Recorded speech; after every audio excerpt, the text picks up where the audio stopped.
All right, here we go. Welcome in everyone to another Doc Talk. My name is Ike, here again at Sports Management Worldwide, doing the introduction for you all. Thank you all for joining. We're going to have a great session here today with Dr. Lashbrook and Andy Dolich.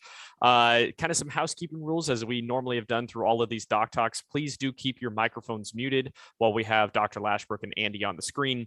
We, of course, do want to hear from you, though. So if you do have any questions for Andy and for Dr. Lashbrook, make sure to click that raise hand button, which you'll find either at the bottom of your screen in the reactions area or in the participants list. So make sure that you have you guys' questions ready. We'll bring you up on screen, have you unmute your mic, turn on your camera, fire away your questions, and we'll kind of take it from there. But without further ado, the two people that you really want to hear from, Dr. Lashbrook and Andy Dolich, we're going to bring them on screen now. So Dr. Lashbrook, going to pass the mic to you and take it away. Thank you, Ike, and welcome everybody. And thanks, Sharice and Adam back at headquarters as we roam around. I'm in Palm Desert today. Andy's been a friend and colleague for many years, and I can't wait for this interview. I've laid low talking to him this week, so we have something to talk about because we talk once a week. So, Andy, are you there? Can you hear me?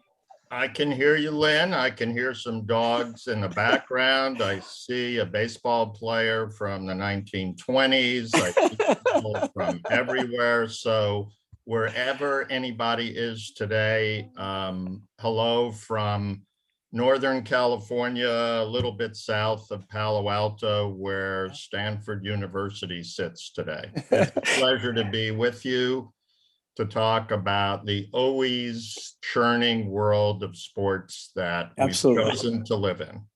Andy, the first thing we always do in these Doc Talks is we start out assuming you went to high school and your story after high school, picking the school you did and how you navigated. I love your career. Let's take our time. This is about career choices. There's a lot of people in here. This will be passed out to the 100+ people that signed up.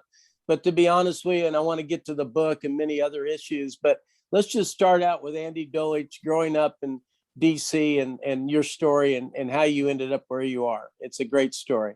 Well, thank you, Lynn. And are 4-letter words allowed in this? Yeah, we can do anything. It's a privately owned company. Okay, well then, yeah, let me tell you a bit. This could take an hour and a half, but I won't do it. We'll limit you though. So I'm a Brooklyn-born, Long Island-raised punk. I went to American University in Washington, D.C. I thought to learn about government and international politics so that someday I could work in the State Department and travel the world in something that I thought would be really exciting and worthwhile. I realized very quickly at American University that I was missing two real key ingredients for a career. One, innate intelligence, and two, a real large pile of money. So, Lynn, I was a sophomore, junior at AU, and I'd ask somebody that I knew, excuse me, what does your dad do? He's the ambassador from Turkey. I go like, oh, okay. Hey, Susie, what about your mom? What does she do? She's the undersecretary of agriculture. And then I thought about my parents. My mom was a housewife. My dad was a salesman in the garment district in New York. And I went like, nah, that ain't happening. So, I was a good enough athlete to sit on the bench of a D1 team in basketball.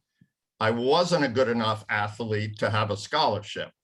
So as my parents' money was being burned, as I wasn't being much of a student, but I enjoyed my basketball time.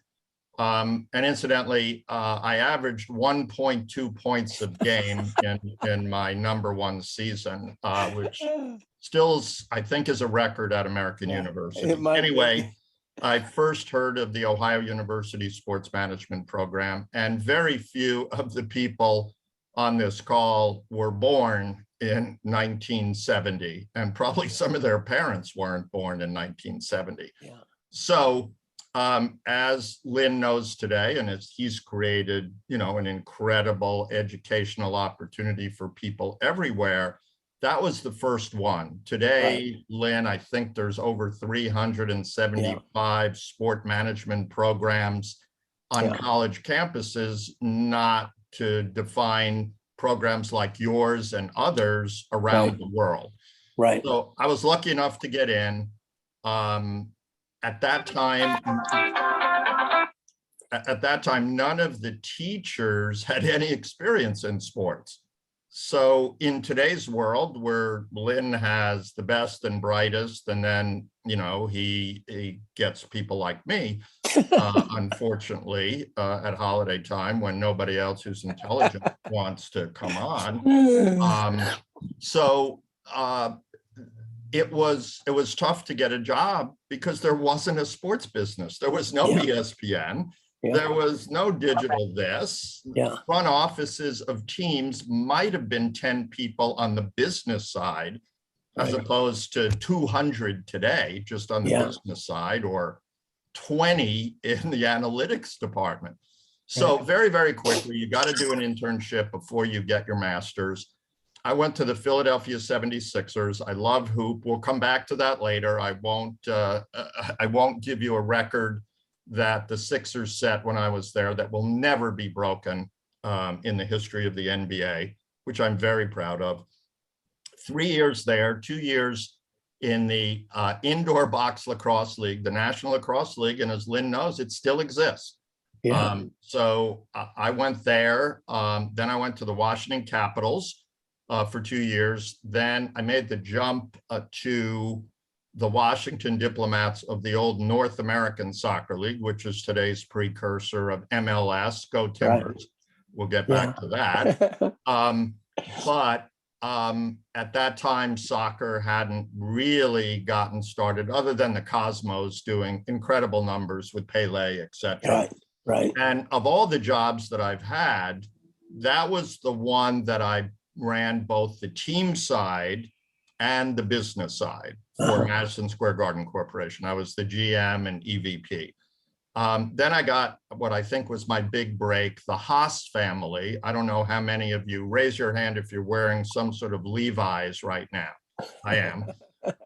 So the Haas family is Levi Strauss. They bought the Oakland A's from Charlie Finley, who was a very promotionally driven, look at me kind of owner, who won 3 consecutive World Series in the 70s for $11 million. There's a whole bunch of second basemen in Major League Baseball right now that suck, that make more than $11 million a year. I was there for 15 years in various positions, but basically revenue generation, marketing, promotion, broadcast, etc.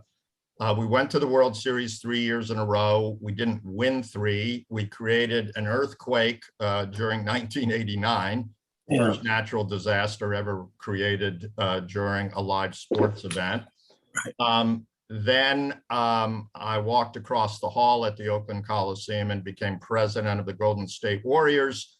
It was my shortest stint ever in sports. The amount of time that it takes to birth a baby, 9 months. When you have a difference of opinion with the owner doesn't quit or fire himself. You get your ass canned. I did, first time I was fired. And then I hooked on with a basketball team in a northern country called Canada, and went there with Vancouver Grizzlies. We moved the team to Memphis, and those of you who've been both in Memphis and Vancouver, you know that that is the definition of dichotomy. Like D-I-E -cotomy. And the reason we moved wasn't because Canada hadn't fallen in love with basketball yet, or Yao Ming hadn't joined the league, or Stu Jackson, who was our basketball guy, was dumb enough to pass on Steve Nash, you moron, from Victoria, British Columbia. What did Steve Nash do, Lynn? He only won 2 MVPs. Oh my God. I forgot he's from Victoria, right? So we moved because the Canadian dollar was 60 cents against the US dollar. 60 cents. So all the money we were taking in was Canadian. All the money we were paying out, US, other than broadcast money. So you don't have to be an economic genius to go bye-bye. we ended up in a horse race between Memphis, New Orleans, Louisville, and Anaheim. We can talk about that later. We ended up in Memphis in large part because of the great relationship we developed with FedEx that has their world headquarters in Memphis, 34,000 people at their headquarters. And then Dr. John York, who owned the San Francisco 49ers, said, hey, why don't you come back home and be the COO? I was there for 3 years as COO, leading into the planning for the new Levi's Stadium, $1.8 billion in Santa Clara. And young Jed York, one of John and Denise's 4 children, he became the president. And one day, for those of you who've ever been terminated, 2 things you don't want to hear. The boss needs to see you, or when you're finished with a medical exam, when you're finished dressing, please go see the doctor. Either of those 2 are going to work out. So I was canned. I was 64. Jed was 28, and Jed wanted a younger posse around him. Analytics, metrics, analytics, streamers, screamers, schemers, and I wasn't one of those. I went out and formed my own company because I believe the word retirement is when you're dead. When you're dead, you're retired. While you're alive and you make any sense and you can scheme your way into talking to the leaders of the future, you guys, I'll take it. And that led to a number of unique opportunities. I helped launch TBT, the basketball tournament that hoopheads love on ESPN, the largest open men's basketball tournament in the world. First prize, $1 million. Doesn't cost anything to get in. I'm an executive with fan-controlled football, which is going into its 2nd year. I do some teaching at Stanford School of Continuing Studies. I do some writing, even though I think I failed English in the 10th grade. And I have created a network which increases every day with people like Lynn Lashbrook and hundreds of others around the world. Because my motto is we're all a bunch of brothers and sisters in the world of sports. So is that a quick go around there, Lynn? That's pretty good, but you're going to get some follow-ups right here. We got lots of questions coming soon, but I want to spend a little time here. Andy, back up to Ohio University. Was that the first year? Were you the first graduating No, class? there was a class or 2 in the late 60s. So if anybody cares, it really is sort of an amazing growth story about the world of sports. There's a guy named Walter O'Malley who owned the Brooklyn Dodgers, and they were trying to build a new ballpark, which ultimately is where Citi Field is today for anybody that is a Mets fan.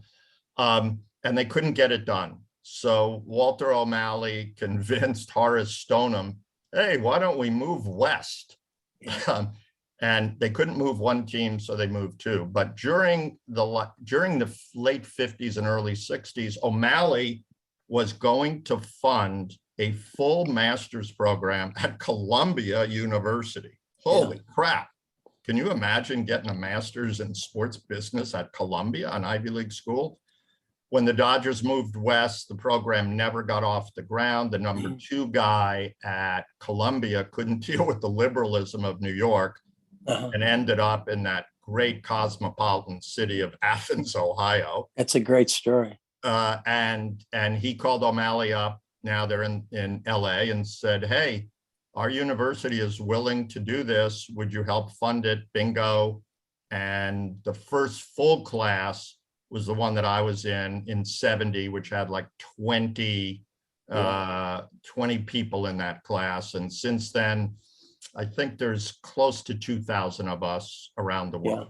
No, it's a great story. And they were an inspiration even for me with our company, et cetera. Andy, I want to go to some specifics. Before we get into many questions here, let's talk about your book and the background of deciding to do that book and partnering up and your intention of the book. I urge everybody, I think I posted it up there, and we'll provide the information. You can buy it. But Andy, I liked the book. It was real, it was practical, it was inspirational. I liked the different interviews, but talk about your thoughts of what you hope to accomplish in that book. Yeah, I was just reaching for the book in all my books, and I realized that I sent a copy of it yesterday to a young man who I did an interview with, and I went, how come I can't find the book? You can't. Anyway, you should never get rid of the last book. No, anyway, it's called LOL, and most people go, oh, cool, you could speak like a young person, laugh out loud. I go like, no, that ain't my LOL. LOL is loss of logo. Yeah. And for all of you on this call, as you move through your careers, this is not necessarily an industry, and Lynn, you can agree or disagree, where you work for one company or one team or one event or one league for your adult life. Doesn't happen. You can't see it now, but I've framed my business cards, of which I have 18 business cards of various places. And I use that as a teaching tool when I was in an office that people could come into, not my home office, to just show them that you're going to move around. And to be a bit serious here, you're going to fall in love with somebody or something. You're going to want to build a life. You're going to want to have children, or you're going to want to do something, and you're probably not going to be able to do it in one city. Even though you might love city X, you're going to have to look around, or country X in today's world. There's a big world out there. So having the ability to move around, what we did is we interviewed my co-author, Jake Hirschman. We interviewed a number of people in the sports world and got their stories about what their loss of logo is. Because as most of you know, when you work in sports, it's like, hey, can you get me a VIP parking pass? Hey, do you have options to get me to the MLS playoffs in Portland next week? Can you get me to the Super Bowl? And when you can, and when you have that in, wow, you're a big deal. And when you can't, it's amazing how many quality friends you thought you have, you don't have anymore. And so the reason for the book was to underscore that your life working for anything that you do in sports is wonderful. It's terrific. It can be great, but your life that you're living every day, with however one defines family, however one defines community, is way more important. And Lynn, I'm sure you have multiple examples, none of which we will talk about, of individuals, men and women, that became addicted to their business, addicted to their business card, and destroyed their family and destroyed their career because they couldn't separate the two. No, Andy, that's a good point. Andy, you've been in so many different sports. I want to focus on one sport at a time, and kind of the good, the bad, and the ugly now. Let me interrupt. And I'm a serial and we'll get interrupter. Questions here soon. Go ahead. I'm a serial interrupter. There's another book. There's another book that came out before. It's called 20 Secrets to Success for NCAA athletes who aren't going pro. And this is actually the second edition from Ohio University Press. And what I'm most proud of, that player on the cover is not a guy, not a man. And being the proud father of identical twin daughters who are incredible ass kickers in their own right, and grown women now. This book, you don't have to be a quality super duper athlete, but it also has many, many examples of how to get in the business, those people that have some level of career success. And both of these are available on Amazon, and Lynn will pay for it. He'll buy it. Right. Andy, let's talk first about the NCAA, since you showed that book for a moment. I call it seismic, a 2.0 revolution, even the last 20 or 24 hours. And I talk about transfer portal. I talk about the Supreme Court. Let's start with that. We've got every sport, and then we'll take some questions as we go. But I just want to get your comments on the new landscape of college athletics. I was in it for many years. I can't imagine going to work every day as the AD or the coach and trying to understand what's going on. What's your thoughts on that, I'm Andy? glad you brought that up. Yeah. You know, people think, oh, you know, you've just been involved in the pros, so how would you know the complexities of collegiate sport? Well, when I was consulting for 2.5 years, I worked for IMG College, and without going all to detail, they were the big player. Now it's Learfield and a few others. Right. And part of our job was to visit a number of their key clients and talk about the future of the business of sports.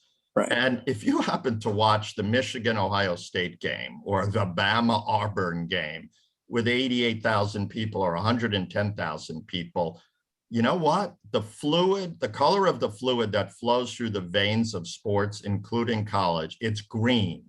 Yeah. It is green, and it is multiple millions of dollars. And you see these coaching changes. Well, you see a coach in college is fired. When I'm fired, you get your pass, you're ushered out of the building, and you might get some sort of payment. These guys are getting $5 million, $10 million after they're fired. Yeah. The real keys, you know, name, image, and likeness. Yeah. The whole world of non-fungible tokens, NFTs, the concept of players, men and women, now being able to monetize themselves above and beyond their scholarships. Right. As you said, and it's the proper word, it's seismic. Yeah. And I think the great news for each and every one of you is if there's anybody in the world of collegiate sports that believes they have the answers, they're full of crap. Yeah. And that means that you, each and every one of you, if you have an interest in the world of college sports, and I'm not just saying this because Lynn asked the question, but if I was going to start today, the two places that I would start, minor league baseball or minor league sports and college. Why? Because it's the broadest spectrum of opportunity. And college is, you know, as close as the University of Oregon that has a great program and a nice multi-billionaire funder named Philip Knight. They haven't figured this out. That doesn't mean they're not knowledgeable. That doesn't mean they're not working at it. But your minds, your work, your capabilities are going to help colleges figure this out. Because if you're on the second string women's rugby team at a particular university, your NIL, it amounts to nothing, most likely. So how is that working out when maybe your star is making money? How does that work to define teamwork? Or somebody goes like, hey, I'm making a bundle. I don't care about you. So I think that this is a Cuisinart of opportunity in the world of college sport, because schools, and you see individual consultants are now popping up and saying, well, I can help you with NIL and I could help you with NFT. That's a great opportunity. You know, the NFL isn't necessarily, you know, experimenting in this because they did it 30 years ago. No, it's a great point. Andy, Ike has a question here, and I want to encourage everybody. This is a great opportunity. Andy will answer your question. We're all looking for in this 2.0 revolution in sport business, and we'll talk about each category of sports with Andy's experience. But Ike, please, Ike, are you the facilitator? Are you? I am, Okay. So it would really help me because I like the socialization, excuse me, and I want to build my network. If those people through you could identify who they are, where they live, and what they hope to do when they grow up. Definitely. Absolutely. Go ahead, Ike. And so what I would say to that really quickly, everyone feel free to use the chat function. I've seen some messages come through with their LinkedIn profiles and things like that. Andy, I'm happy to pass that along to you. I see it. And I'm a genius in digital capabilities. Good. Go ahead, Ike.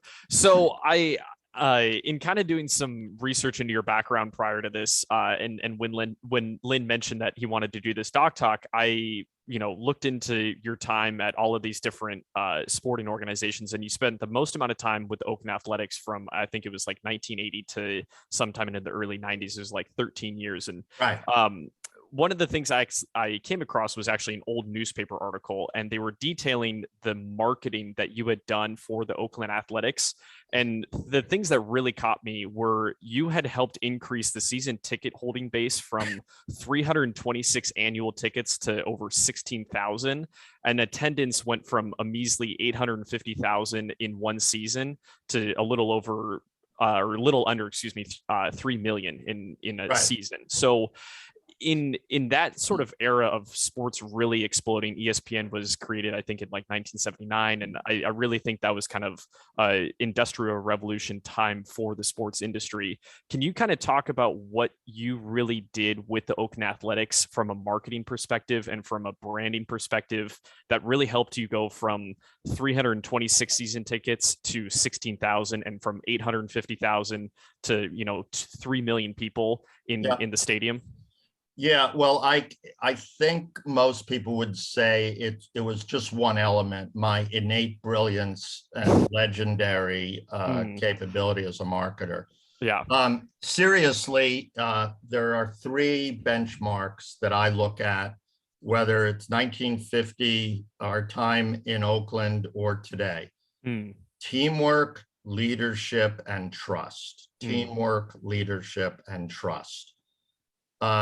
I'll take a bit of a detour, and I know you'll get me back to the A's, but I think tonight is the lockout night, right? Or tomorrow night? Yeah. Midnight tonight. So there's a lot of discussion. I listened to a back and forth this morning on talk radio here in the Bay Area. Are you kidding me? I mean, you're in the middle of COVID. You've lost a season to COVID. You have problems positioning the game to a younger demographic. You whacked 40 minor league teams because you couldn't afford it. That's total bullshit. And you're going to lock out the players. So a billionaire who's worth, Stephen Cohn is worth $8 billion. Poor Mikey Trout. He's only making 35 mil a year. He's locked out. Do you think there's a lock on the door at 350 Park Avenue at the commissioner's office? No.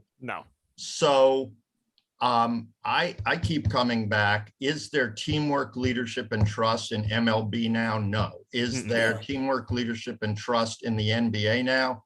Hell yeah. Is there teamwork, leadership, and trust in MLS now? Hell yeah. And on and on and on. Yeah.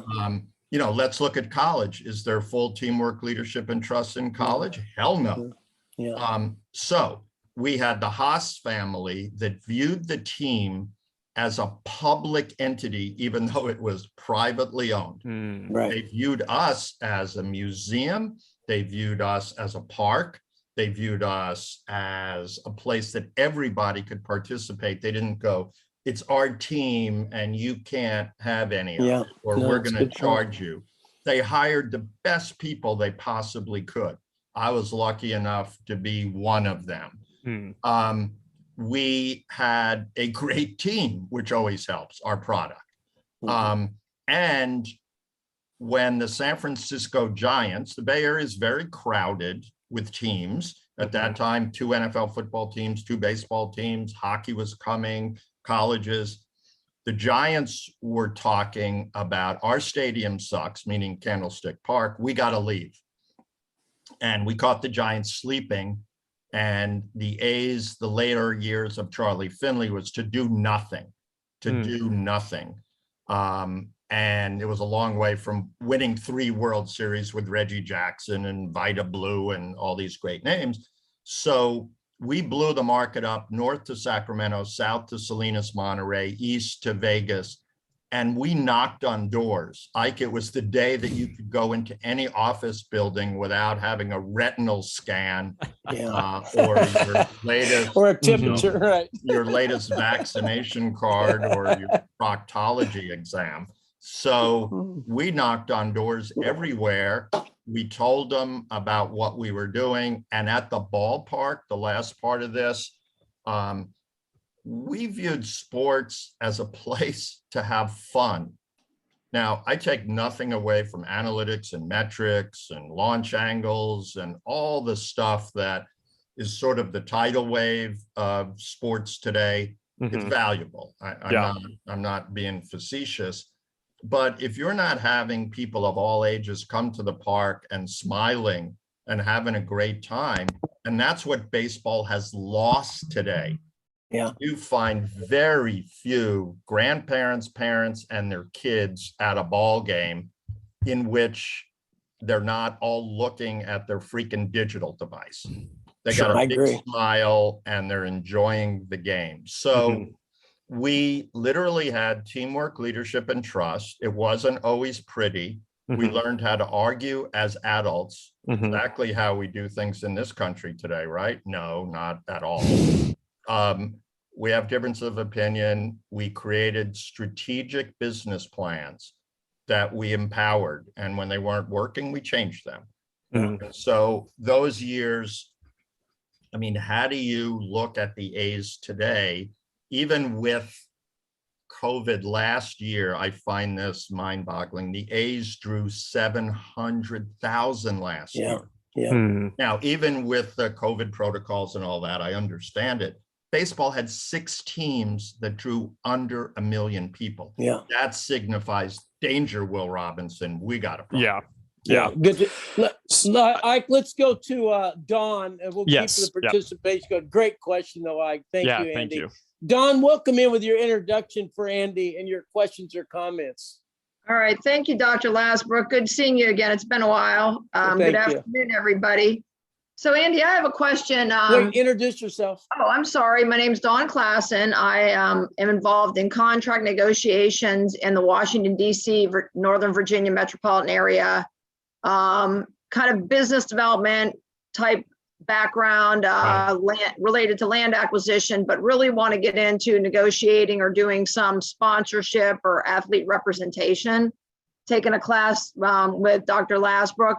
And my question is, with all the name, image, and likeness that's going on, if you are not a player, again, let's say Division I player, but not in one of those visible positions like the punter, the kicker, the quarterback, the running back, and you still have a persona about yourself, but you probably won't go into the pros because you know that is just a huge mountain to conquer.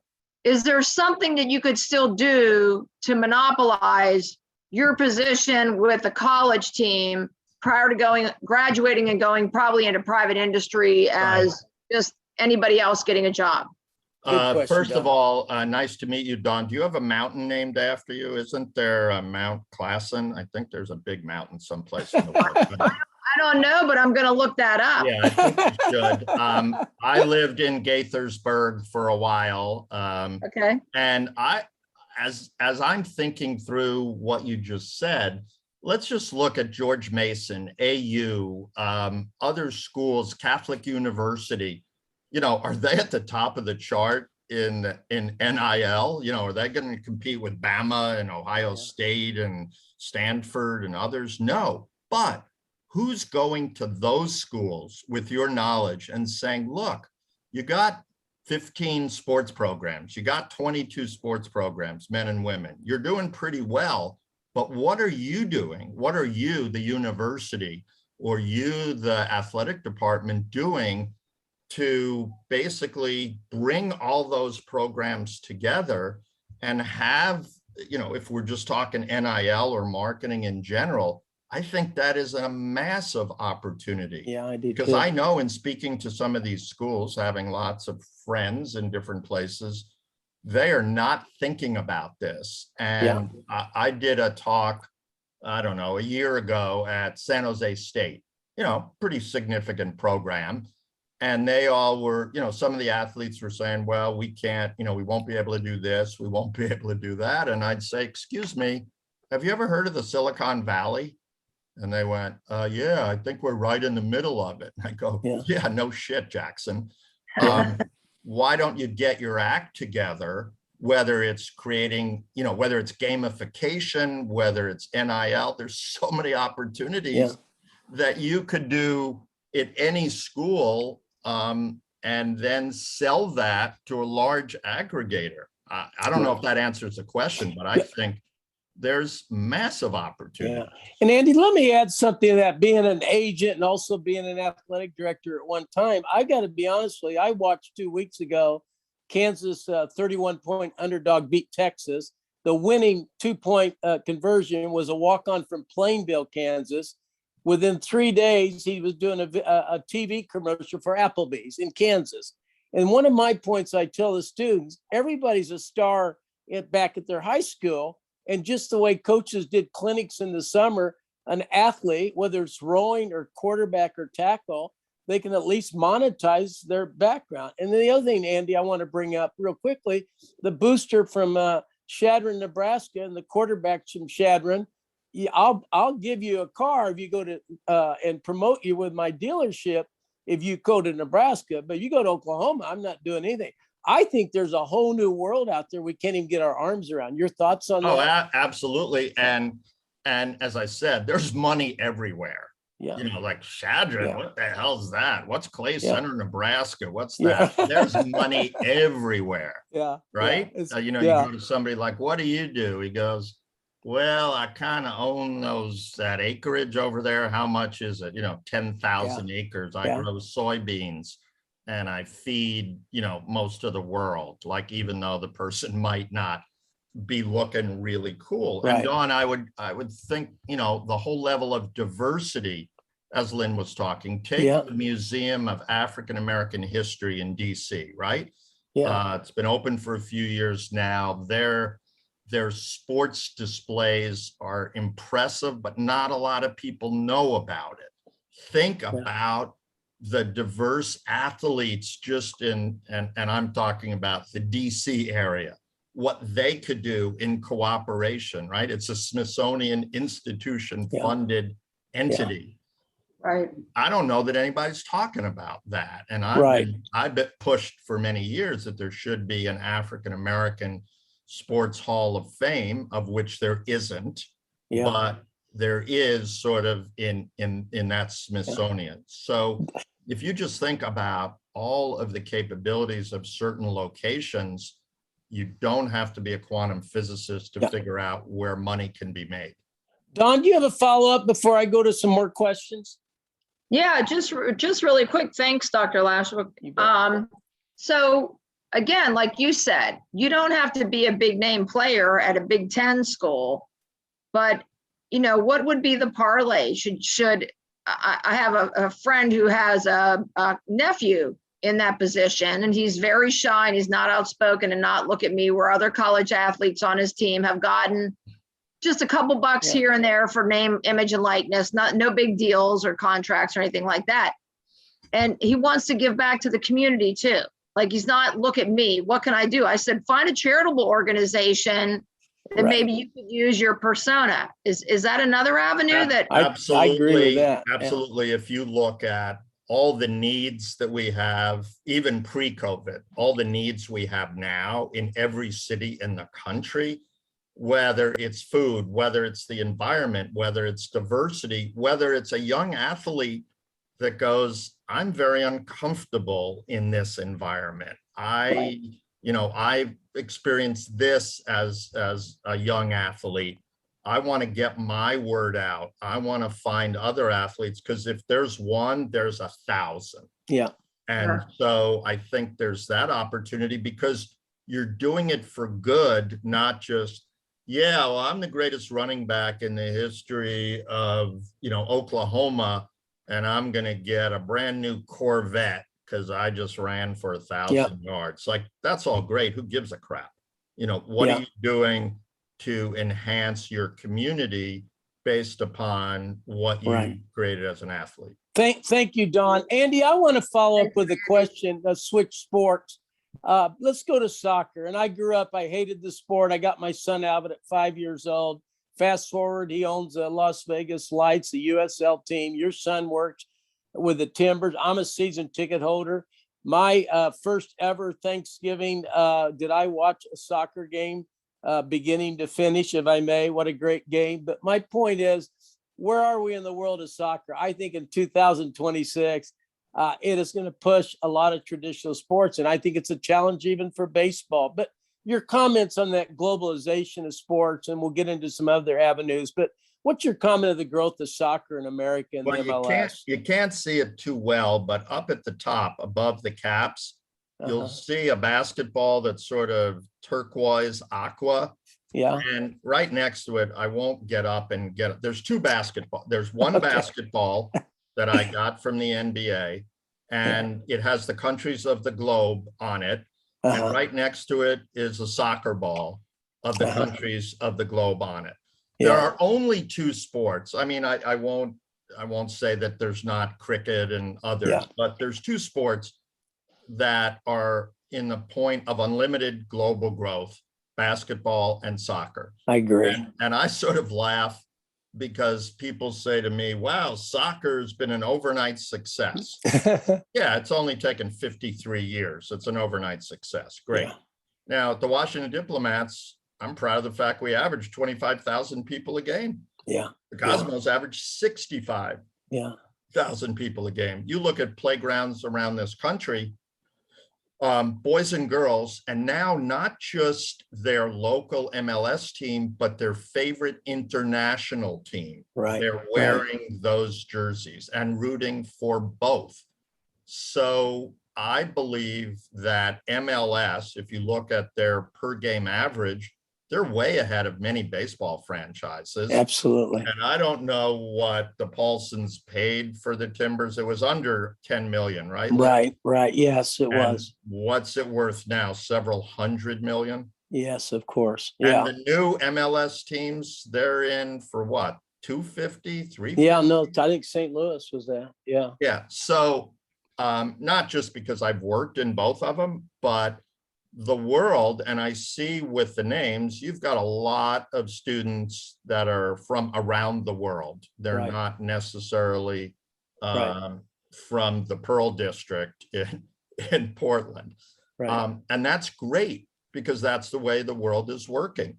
One of the greatest frustrations that I have with Ohio University and other sports management programs, University of Oregon, as you know, has a great one, maybe number 2. From a collegiate level.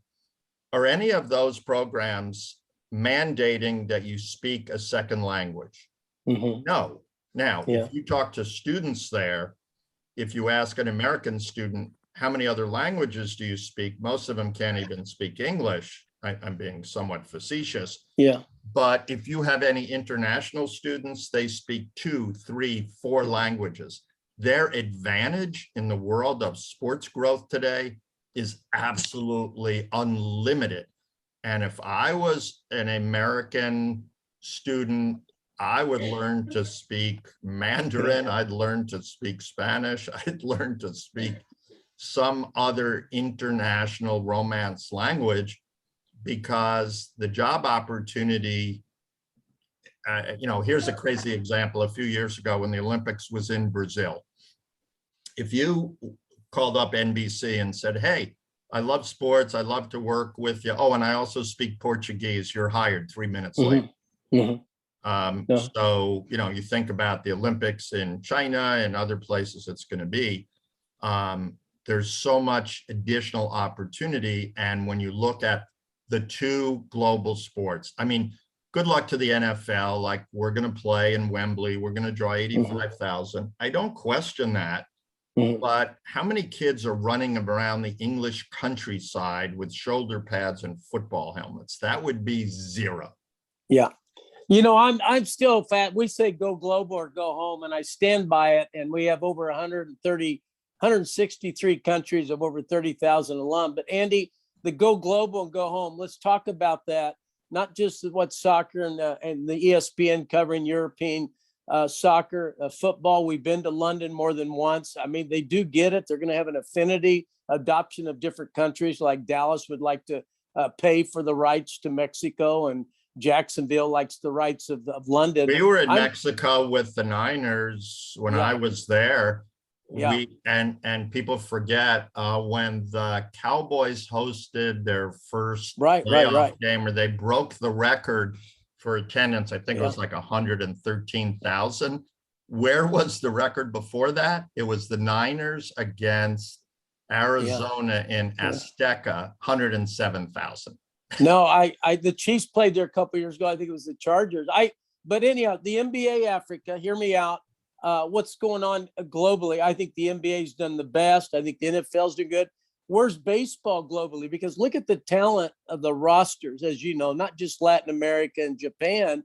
I see the globalization is part of everybody's strategy. And let's face it, 1 billion people watch World Cup soccer, 120 million watch the Super Bowl.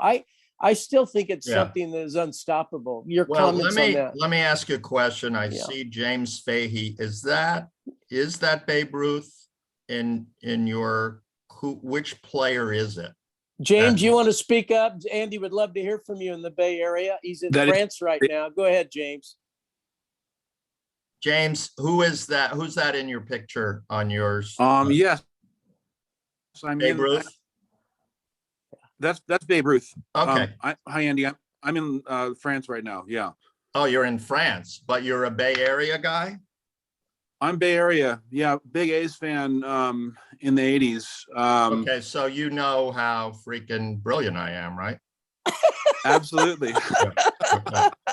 Thank you. I was going to say that. Yes. Yeah, you sound, James, you have a question? Go ahead. Yeah, no, but as I look at Babe Ruth, and to your point about Asia with 300 million or more NBA fans and Yao Ming, etc.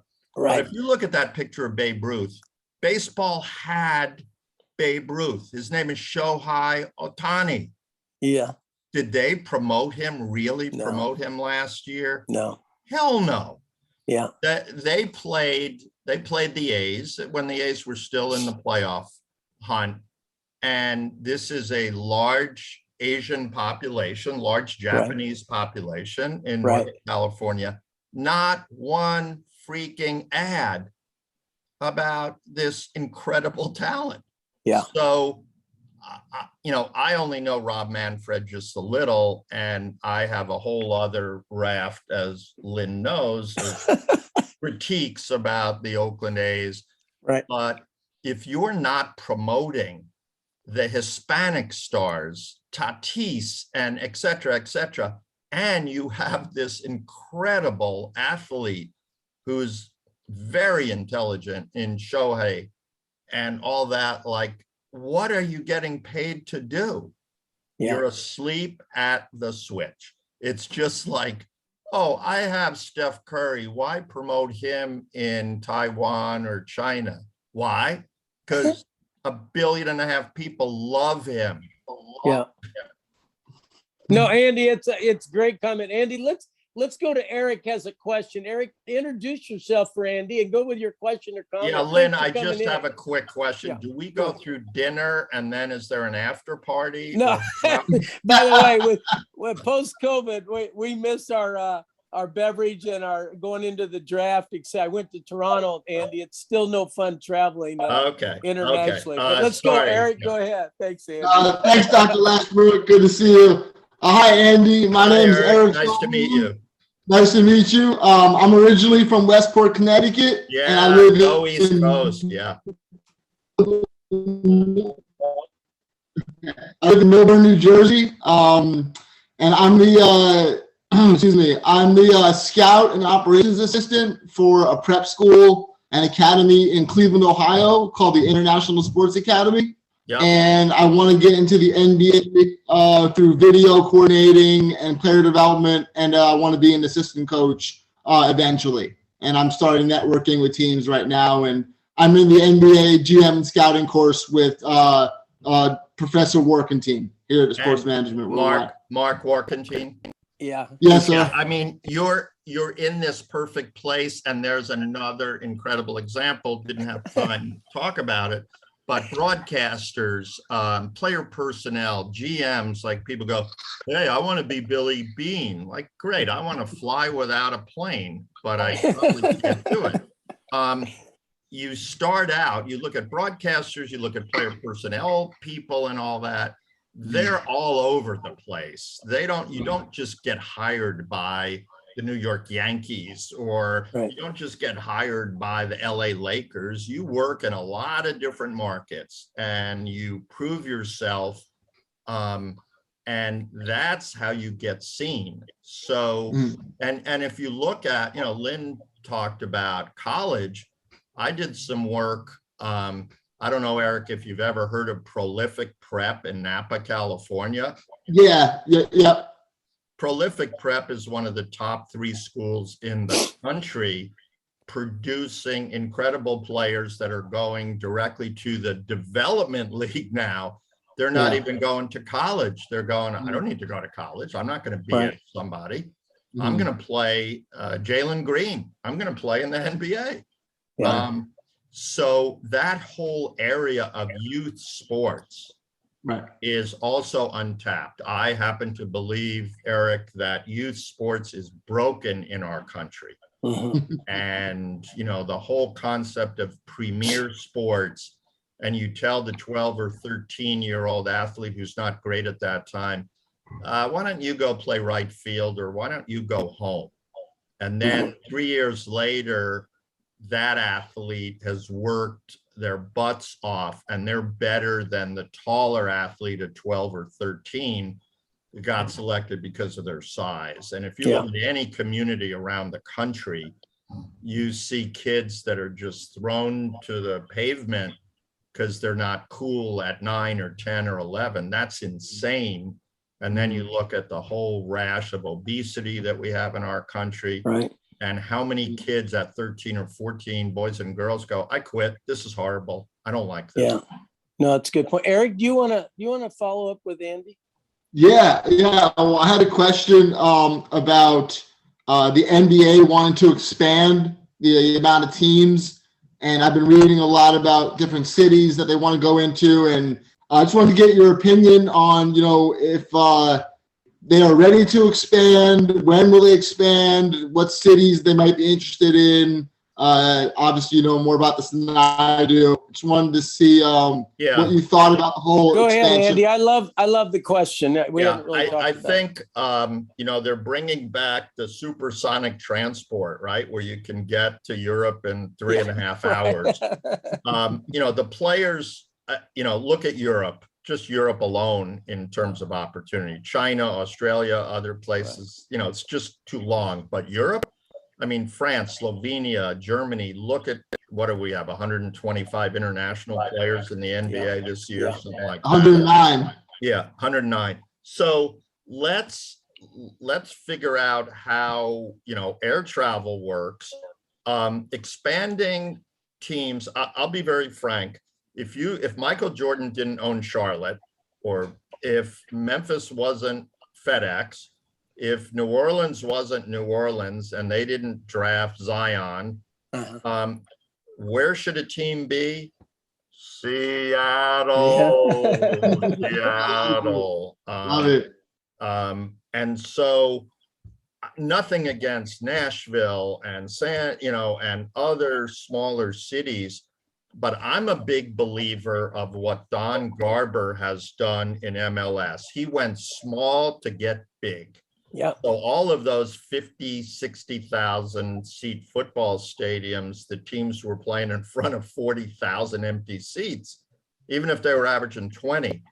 So NBA expansion, I'm expanding to 2 places in North America. One is called Seattle.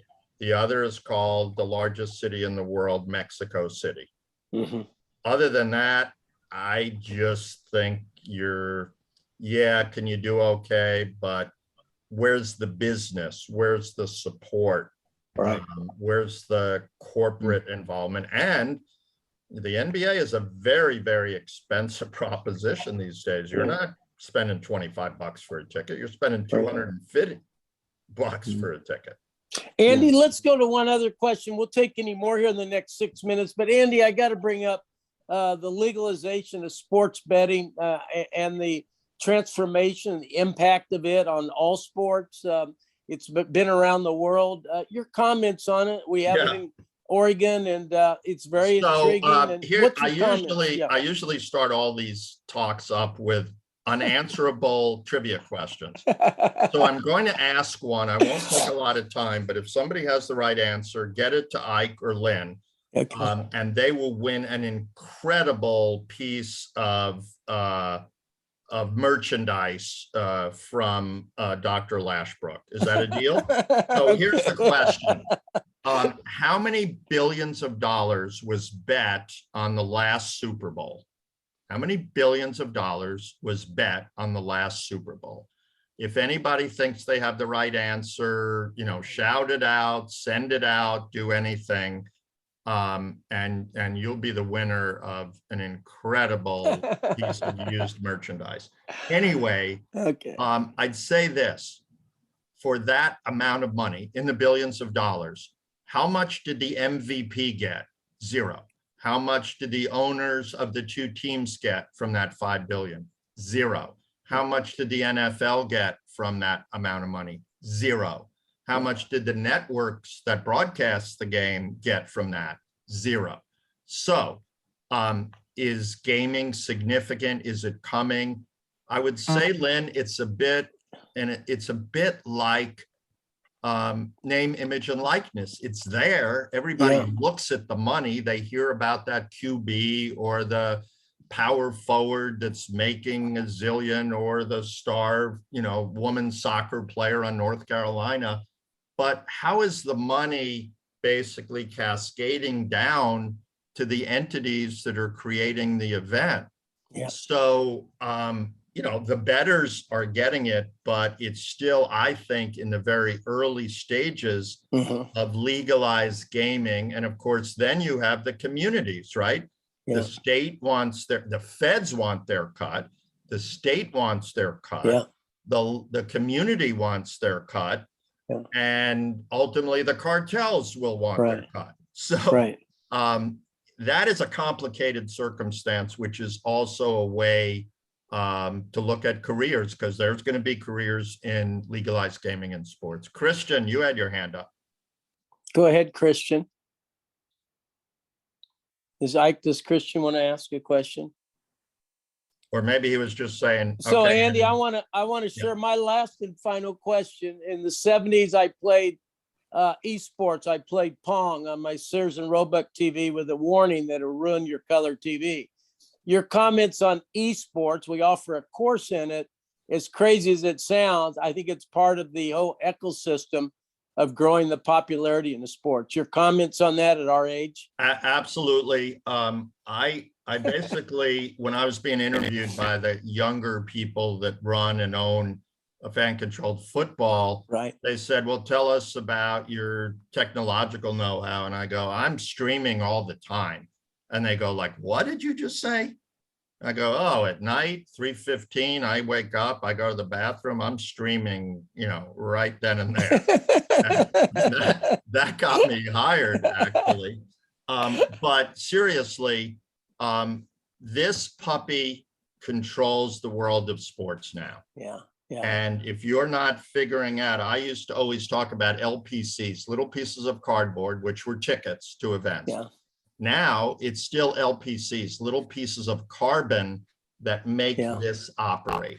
So in the point of e-gaming, you shouldn't fight it. When you have a younger demographic, figure out how it works. We're doing that with fan-controlled football. We're letting people make decisions, because they're not just saying, oh, that general manager, he's a genius. Like, well, why is he in last place? I'll figure it out, because I can see the combines. I can see Eric's team in Cleveland. I can find the best 10th grade women's soccer player in the country who's going to win a gold medal.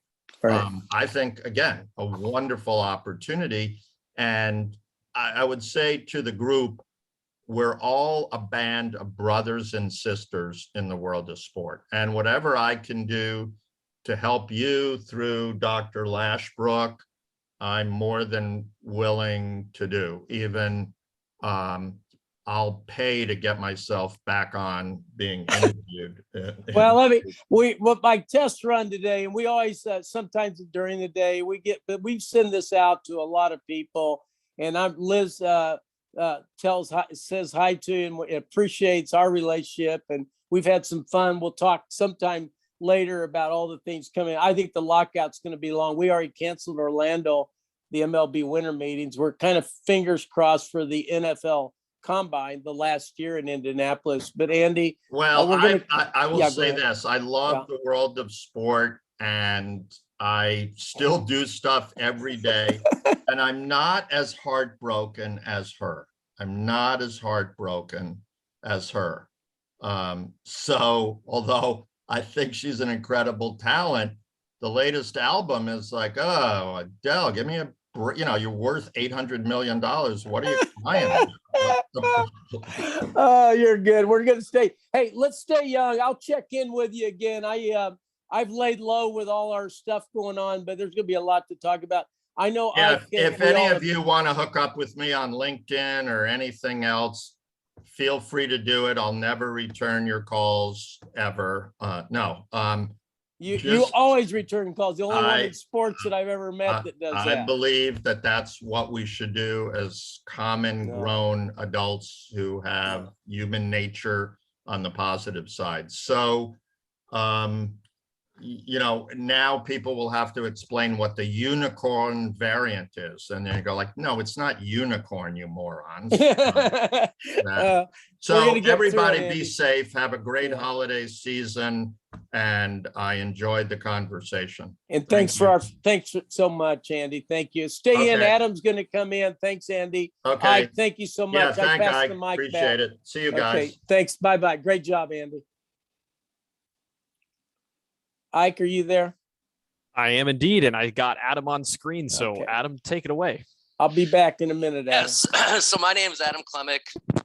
I am a career counselor and also director of the agent advisors for sports management worldwide.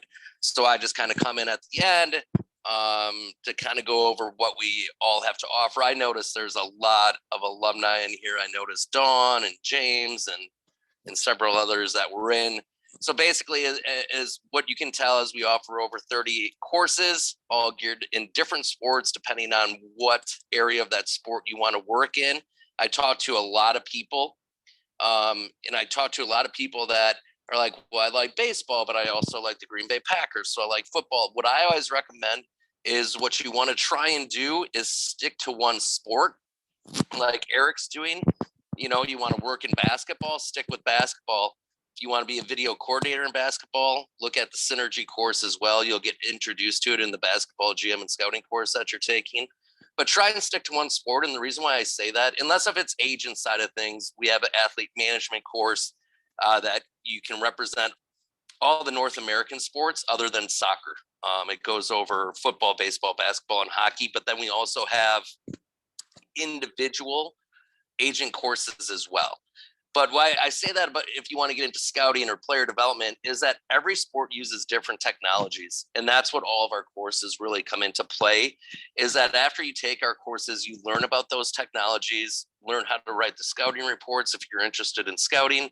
But they're all used in different ways through every sport. So try and stick to one sport and really narrow it down and consider your location and if you're willing to relocate or not willing to relocate and what's available around you. But like I said, we have over the 30 different courses. We also have a partnership with Concordia University of Chicago for master's and doctorate degrees in sports leadership. We might be coming out with a big announcement. We're still trying to work out the final deals with Fort Hays State, where possibly some of our courses might be able to go towards a master's degree through Fort Hays State as well, thanks to Dr. Lashbrook's Alumni Association with them. We also do several things after you complete the courses. So after you complete the courses, we have free resume services that will gear your resume towards a career in the course you took and make sure everything you're learning in that course is on your resume.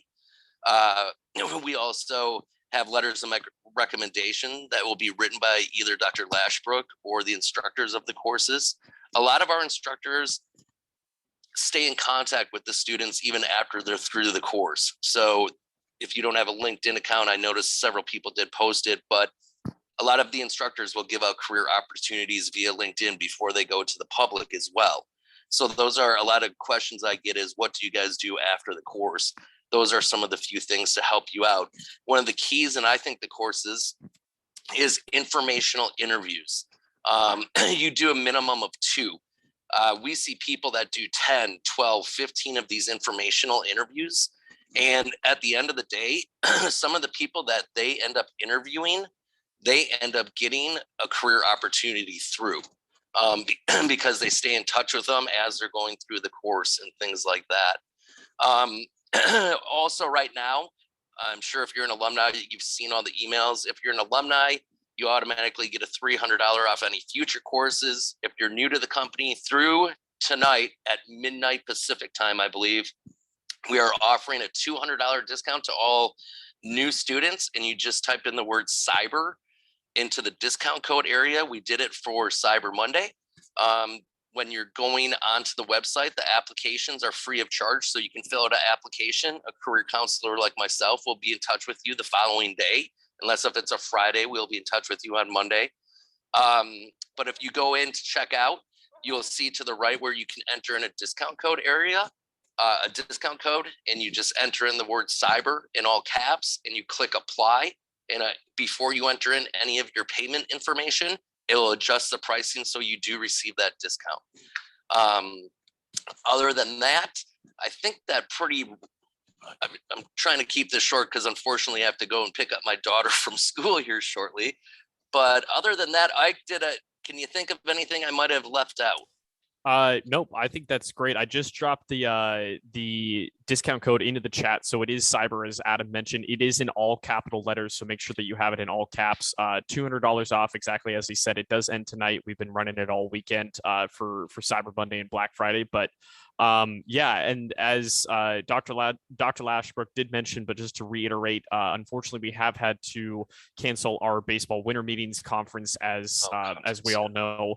The MLB lockout is pretty much going to be happening tonight and for the foreseeable future. So winter meetings, if they do happen at all, would be very short notice and probably would not be the best place to be hosting a conference at the moment. So we are going to put a postponement on that and just want to make that clear to everyone. But we are looking, of course, to the NFL Combine. So I think besides that, I was going to say too, I know Yeah. Dawn, I believe, has taken one of the agent courses. If you are in any of the agent courses or have taken an agent course, remember we do have the agency side of the company where you can do co-representation. You get a 40% commission split on anything the professional contract brings into the agency side of the company. I host an agent advisor chat on Wednesdays. That is at 5 p.m. Pacific Standard Time. So once you become an agent advisor, you can more than welcome to come into those Zoom meetings, and it's kind of continued education to where who is a prospect, who are the prospects in your area, how do you go about finding their contact information, getting them marketing materials. So we also help you with that if you're in any of the agent courses, the NIL course, the athlete marketing and branding. Anyone in any of those courses has the opportunity to do that co-representation as well. And we call it the Agent Advisor Program. Yeah, absolutely. Well said. But yeah, I think that's pretty much it. Don't want to make you late for picking up little Callan over there, Adam. So I think we'll wrap it up there. And the recording for this will be sent out tomorrow once it becomes available to us. So look out for another email from myself. But thank you everyone for joining us for another great session. Thanks to Andy and Dr. Lashbrook for hosting. We really appreciate all your guys' questions and participation. It was a really great session. So look out for another Doc Talk announcement probably coming in the next week or so. But enjoy everyone's holidays. Stay safe, and we'll see you all on the next one. So thanks, everyone. Yes, Dawn, definitely reach out. All right. Thanks, guys.